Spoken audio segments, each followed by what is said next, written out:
Hello students, कैसे हैं आप सब। उम्मीद करती हूँ कि आप सब खैरियत से होंगे, ठीक होंगे। क्वेश्चन नंबर 6 जैसे कि लिखा हुआ है, Raj buys 200 boxes of apples at $28 per box. There are 60 apples in each box. 15% of the apples are rotten. Find the selling price per apple if want to earn 80% profit on the cost price। ठीक है, अब हमने इसको find out करना है, इस पूरे question को। तो मैं आपको बताती हूँ कि किस तरीके से हम सॉल्व करना शुरू करेंगे। जिस तरीके से कि हमने क्वेश्चन पढ़ लिया था, सबसे पहले हम सोल्यूशन लिखेंगे। सोल्यूशन लिखने के बाद पहले हम लिखेंगे total number of Apple, total number of boxes apples कितने हैं। Total number of 200 boxes of apples कितने हैं, 200 है, ठीक है। उसके बाद पर एप्पल वो दे रहा है 80 रुपीज़ का बॉक्स, ठीक है। एक बॉक्स वो दे रहा है 80 रुपीज़, $80 का। तो हम लिखेंगे one box of apple 60। One box में कितने एप्पल हैं, 60। There are 60 apple in each box, लिखा हुआ ना।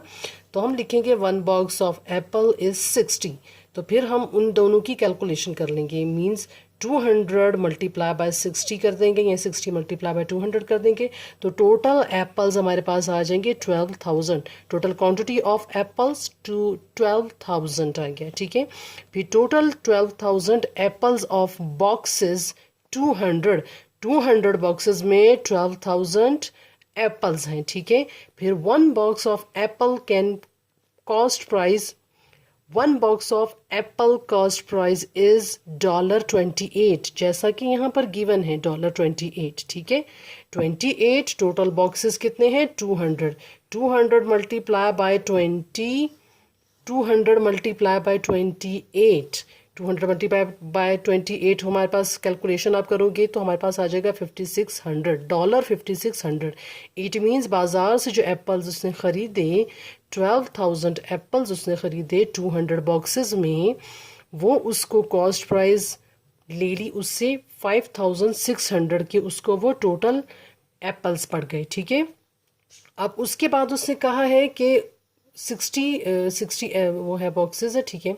60 apples in each box but 15% of the apple are rotten, ठीक है। अब 15% एप्पल जो रोटन है उसमें अब हमने उनको भी देखना है, ठीक है। अब हम यहाँ पर आ जाएंगे, हम लिखेंगे rotten apple 15% of total cost equals to 15% का हमने ले लिया 15 divided by 100 multiply by 12,000 total quantity apples के साथ, ठीक है। इन दोनों को आप मल्टीप्लाई करके 100 पे डिवाइड कर दो तो भी आंसर आ जाएगा। देखें, जैसे कि हम करते हैं 15 मल्टीप्लाई बाय 12,000 और डिवाइड बाय 100 कर दो, ठीक है। तो हमारे पास आ जाएगा 1800। ऐसे भी कर सकते हो, या 15 डिवाइड बाय 100 करके फिर उसको मल्टीप्लाई बाय 12,000 कर दो तो भी हमारे पास 1800 ही आता है, ठीक है। दिख रहा है आप लोगों को। वापस क्वेश्चन पर आ जाते हैं। इन दोनों को डिवाइड करके इससे मल्टीप्लाई कर दो, या इन दोनों को मल्टीप्लाई करके 100 से डिवाइड कर दो तो हमारे पास रोटन एप्पल्स आ गए 1800। मीन्स 12,000 में से 1800 एप्पल्स रोटन है, ठीक है। अब राज कैन सेल एप्पल, अब जब वो सेल करने जा रहा है तो उसने क्या मेजरमेंट लगाया कि total apples minus rotten apples कर दिया, ठीक है। कि टोटल एप्पल में से अगर मैं रोटन एप्पल्स निकाल दूं तो मेरे पास टोटल एप्पल्स कितने सही क्वांटिटी में बचेंगे, ठीक है। तो हमारे पास टोटल एप्पल्स है 12,000 और रोटन एप्पल्स हमारे पास 1800। इन दोनों को माइनस करके हमारे पास 10,200 एप्पल्स जो बिल्कुल ठीक हैं, बिल्कुल सही हैं, उनमें से कोई भी ख़राब नहीं है, वो हमारे पास 10,000 जो है 200 एप्पल्स हमारे पास बिल्कुल ठीक वाले एप्पल्स बच गए, ठीक है। क्योंकि हमने टोटल एप्पल्स में से रोटन एप्पल्स सब्ट्रैक्ट कर दिए। सब्ट्रैक्शन के बाद हमारे पास ये आंसर आ गया 10,200। फिर हमने उसके बाद यहाँ पर उसने कहा है find the selling price per apple if want to earn 80% profit on the cost price. Selling price first हमने टोटल एप्पल्स की क्वांटिटी निकाली है, ठीक है। जो राज ने सेल किए हैं इतने के, ठीक है। इतने के उसने टोटल एप्पल सेल, मतलब इतने एप्पल्स उसने सेल किए हैं, ये एप्पल की क्वांटिटी है, ठीक है।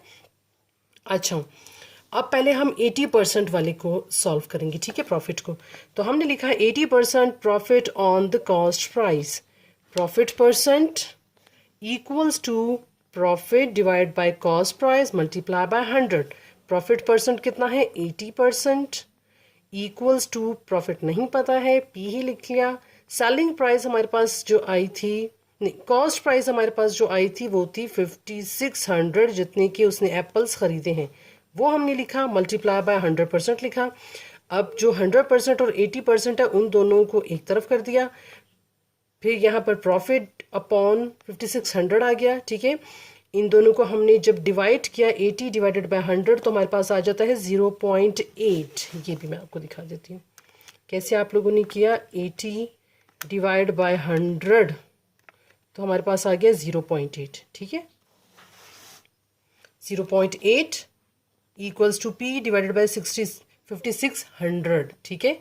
इसके बाद फर्दर हम क्या करेंगे इसको, फिर हमने लिखा P इक्वल्स टू, हमारे पास आ गया 0.8, जो हमने 80 डिवाइडेड बाय 100 किया था उसका आ गया 0.8 मल्टीप्लाई बाय कॉस्ट प्राइस हमारे पास क्या आई थी 5600। इन दोनों को आपस में मल्टीप्लाई किया तो टोटल प्रॉफिट उसे हो रहा है 4,480 रुपीज़, ठीक है। 4,480 रुपीज़ हमारे पास इसका टोटल प्रॉफिट आ गया, ठीक है। खरीदे उसने कितने के थे 5600 रुपीज़ के उसने टोटल एप्पल्स खरीदे, उसके ऊपर उसको प्रॉफिट हो रहा है 4480, ठीक है। $4,480 उसको प्रॉफिट हो रहा है, ठीक है।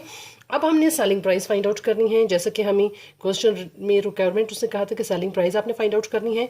तो हमने लिखा profit equals to selling price minus cost price. ये हमारे पास किसी भी एक रिक्वायरमेंट को फाइंड आउट करने के लिए होता है ये फार्मूला, ठीक है।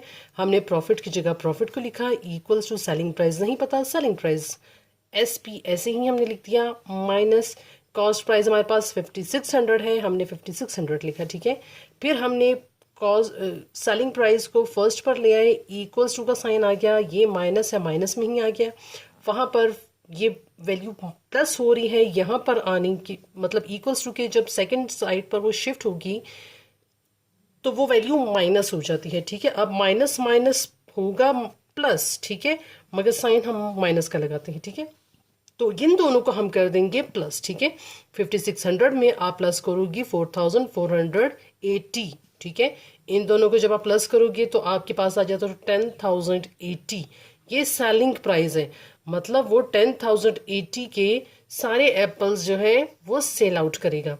अब उसने कहा है कि पर एप्पल, जो एक एप्पल आप लोगे वो आपको कितने का पड़ेगा, ठीक है। तो हम लिखेंगे सेलिंग प्राइस पर एप्पल। एक एप्पल की सेलिंग प्राइस फाइंड आउट करने के लिए हम सेलिंग प्राइस को ऊपर लिखेंगे और total quantity of selling apples लिखेंगे। टोटल क्वांटिटी हमारे पास रूटन एप्पल्स निकालने के बाद आए थे 10,200। 200 इसके टोटल एप्पल्स हो गए, जो रूटन एप्पल निकालने के बाद बचे थे उसमें से हम टोटल प्राइस में से उसको डिवाइड कर देंगे, ठीक है, सेलिंग प्राइस में से। तो 10,080 को आप डिवाइड करोगे 10,200 पर तो सेलिंग प्राइस पर एप्पल आ जाएगा 0.988। राउंड ऑफ इसको कर दो तो ये 1 भी बन जाएगा, ठीक है, और नहीं करते तो ये भी इसका आंसर है, ठीक है। ये क्वेश्चन है, होपफुली कि आप इसको ज़रूर ट्राई कीजिएगा। काफ़ी लंबा चौड़ा क्वेश्चन है। अगर कुछ इशू हो आपको तो आप मुझसे कमेंट सेक्शन में पूछ सकते हैं। अपना बहुत सारा ख्याल रखिएगा। Take care, bye bye.